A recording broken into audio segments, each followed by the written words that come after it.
So let's talk to Jeff right now. Hey, this is Mike. This is Mike. This is Jeff. This is Jeff Bates. Hi, Jeff. How you doing? Sorry, my last interview went over. So you were just on another interview? Yes, sir. Things are going good for you, I guess, huh? Things are going great for me. I've never been happier. Well, great. Yeah, it's just one of those kind of deals where things are going really, really fast and they're going in the right direction. You know, you're a little nervous and get a little run down physically, but at the same time, it's all exciting. Well, I imagine it would be. I've been reading over your bio, and man, your life is like a full-length movie. Yeah, it's only halfway lived. Somebody told me the other day, said, "Boy, you've had a lot of rough times in your life," and I said, "Yeah, but I caused most of them." That does make it a little tougher, but actually, you're the only one who's responsible for it, so well, can't blame anybody.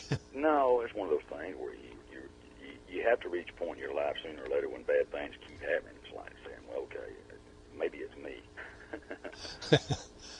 You've had trouble with women and drugs and rock and roll, and it took me a long time to you know what, I always say this, I always say it took me a long time to grow up, but I don't think it did. I think it took me a long time to learn to like me. Ah, okay.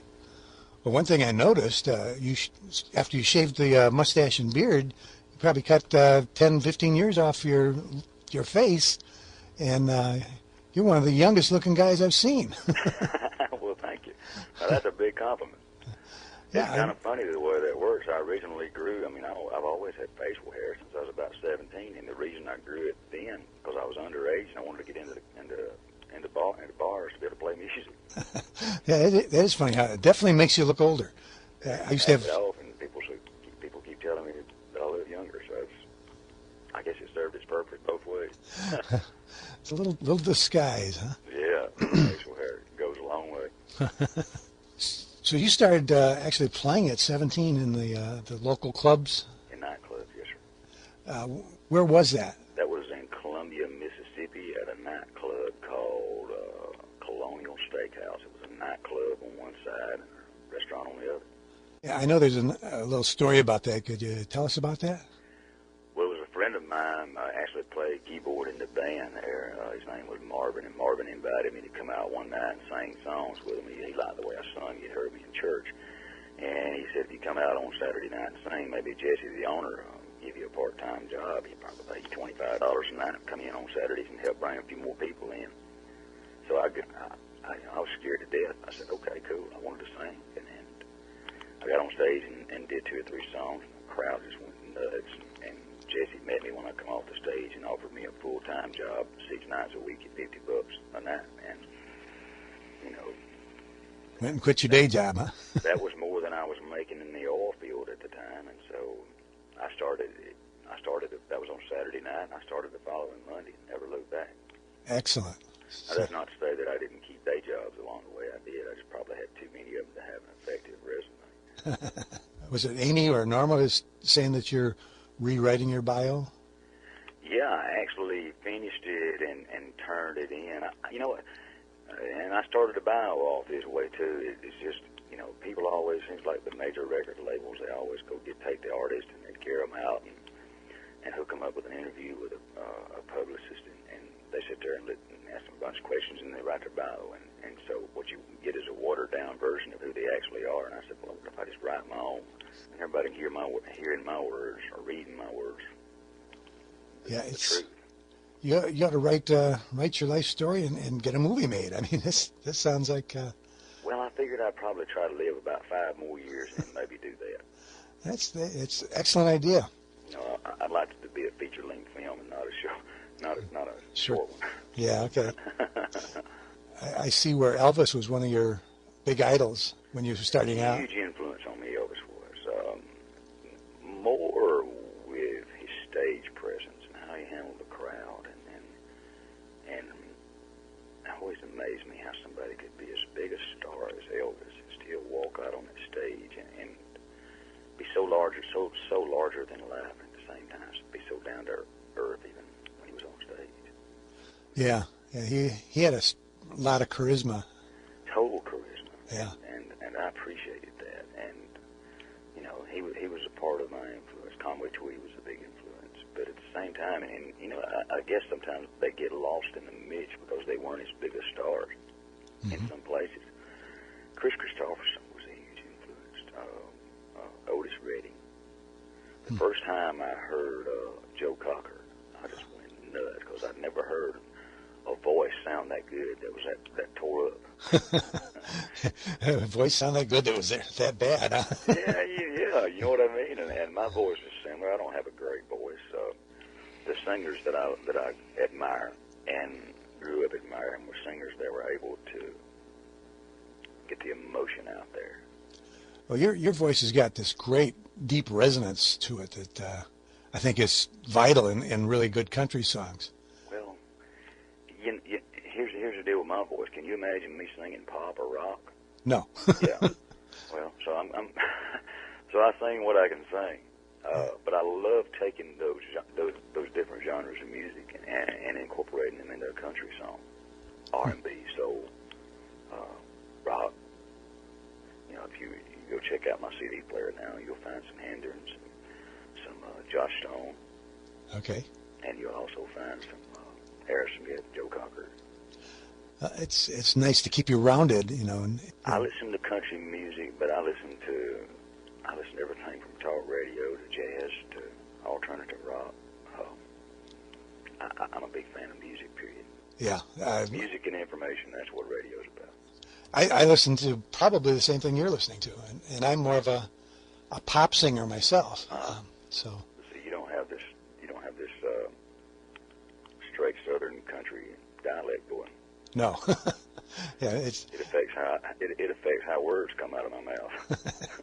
Yeah, it does, by golly.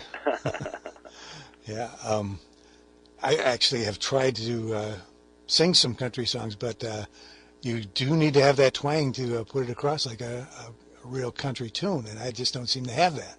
Well, so. There's a few pop songs out there that I think are incredible. I wish I could sing, and I can't, so about even then. Now, your new latest album, I haven't had a chance to hear it yet. Well, you got to get in and listen to it, dude. Yeah, I'd like to. I have to get some Norma to send it out to me, or Amy. I'll send them an email and tell them to send you one now. I want you to hear it, and I'm going to tell you why, because I'm so proud of it. It's the first Black River Music Group. It's a new independent label in Nashville, and I'm the first artist they signed. And they just let me be me. In their opinion, in their words, they feel like that's where the mistake's been made in the past. It's somebody coming along trying to make me into something that I'm not. Yeah, it's kind of like a marriage, you know. You fall in love with a girl, she loves you the way you are, but then she asks you to change everything, you know. Well, guys are guilty of that too. Just so yeah, you know. Yeah. But they've been so awesome about letting me go make my music the way I want to make it, with who I want to make it with, and of course, you know, I always love Kenny Beard's production. At the same time, we use Mickey Jack Combs and Jimmy Nichols. And I got to go make a record that kind of marries a lot of different genres of the music and it pulls all the little elements about those that I like into the country genre, and it's a little different than anything I've ever done. Neat. I got to hear this. Yeah, I mean, I think you can hear elements of everything I'm talking about in it, from rock, pop, blues, R&B. So there's a little bit of it all there. Neat. That sounds like there's a good reason for it being on the charts already. Well, I'm hoping that it's because it's good songs. Well, you know, I took about a year and a half and wrote for it. Just tried to find the best songs. I'm not sold on the fact that I'm the only guy who knows how to write a song for me, but at the same time, I knew what direction that I wanted to go in with it. Mm-hmm. And so we tried to find the very best songs, whether it was me that wrote them or somebody else, and it's a situation where you get about a little hit from your friends. So you've got your own songs and a few others? Yeah, there's 13 songs on here, and I co-wrote 10 of them. Okay. With some of my favorite writers. So when you co-write, do you write the lyrics or do you write the music? It's kind of a mix. They kind of both come at the same time, and then you sit down there and, you know, after you finish writing it, then you start kind of, I don't know, getting it down to where you feel like it, cutting all the fat off of it. Yeah. Getting it down to where it works and where it feels like it's supposed to be, and you just kind of go by your gut on what that is. So, do you think you write the lyrics first, or you write the music, or? Usually I have an idea first, and sometimes I might have a lot of the lyric before I ever pick up a guitar, and other times I grab a guitar and I have music, and then I have to put lyric to it. It's what's so I think it's what keeps songwriting interesting to me is because it happens different every time. Mm-hmm. You know, so you jump in on a piece of the puzzle and start trying to put that puppy together. Well, I know exactly what you're talking about. I've woke up in the middle of the night and had a lyric in my head, and the dream I was having was I'm singing on stage and I had to ad-lib a song, Right. and then it's coming out great, you know. Yeah. And you wake up and you try and write it down real fast, and if you can't find the piece of paper or anything, it's gone, you know. Right. You have the same thing, or? I do. I keep a notebook by the bed or a little handheld voice recorder, and got one in my briefcase that I carry with me all the time. Plus, I have my computer. You know, whatever it takes to get it down. A piece of paper. I've written songs on napkins while sitting in the Waffle House before. Boy, I'm there. I'm there with you. When it comes, you try to capture it. Oh yeah. I've got songs written on a clothes hangers with the paper liner on it. Now, that's one I never used before. That's not to say that I won't, though.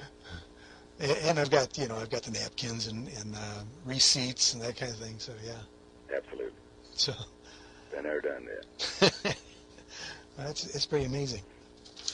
Can you tell me a little bit more about the self-titled CD that's out now? Well, for me, it's so refreshing to being on the independent label is so refreshing. First of all, because they don't follow the predictable model that the majors have followed for so long. I mean, normally what happens is you put a single out. I mean, our first single is called "Don't Hate Me for Loving You."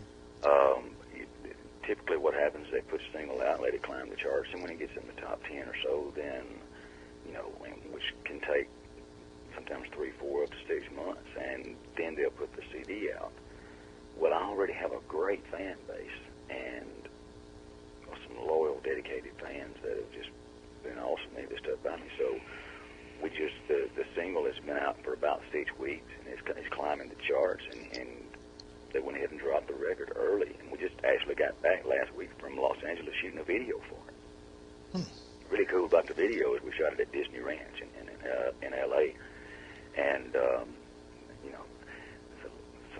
some cool vibes around there because they filmed "Oh Brother, Where Art Thou" there, and a lot of other TV movies. So, and what's really cool about the video to me is when I was writing the song, my co-writers Jimmy Erie, Lonnie Wilson, and Kim Williams, I had this image in my mind of me standing at a girl's bedroom, outside a girl's bedroom window, singing up to her, "Don't hate me for loving you." And the Ryan Smith, the director from Tackle Box Film, submitted a treatment of the video that has exactly that. So rather than me walk up and pick up a pebble and try to get her attention, we just plug a guitar into it now and turn it up till 11. It's got to be 11. I'm telling her, I'm singing my heart out and telling her how I feel while she throws all her stuff out the window at me. That sounds great. Yeah, it's going to be a great video. I can't wait to see how people respond to it. Yeah. Is there a scheduled time for that to come out? I'm expecting it to either this week or next week before the month of April's over with. I understand that Walmart's doing a big promotion on you too. I just got home yesterday. We've been doing in-stores, especially in the Southeast, and I think we head to the Midwest this week, and then the week after we go to West Coast. Walmart is still one of my favorite stores to shop at, and here I am. It's kind of weird. I shop Walmart a lot. You go in there, and then there's a bunch of people set up there waiting on you to sing, and then you get to meet them. And, of course, I always try to stick around and sign all their CDs for them. That's excellent. So it's funny how things come around. Yeah. Well, I just wish you the best of luck with this new CD and with your turnaround in life. And I really want to thank you for coming to Cashbox and talking to us. Well, I'm honored. I mean, seriously, thank you so much, and look forward to hearing the interview. Okay. Well, you take care of yourself, Jeff, and we'll talk to you again sometime. God bless you, Mike. Thank you. Keep making pop music. Okay. All right. Bye-bye. Bye-bye.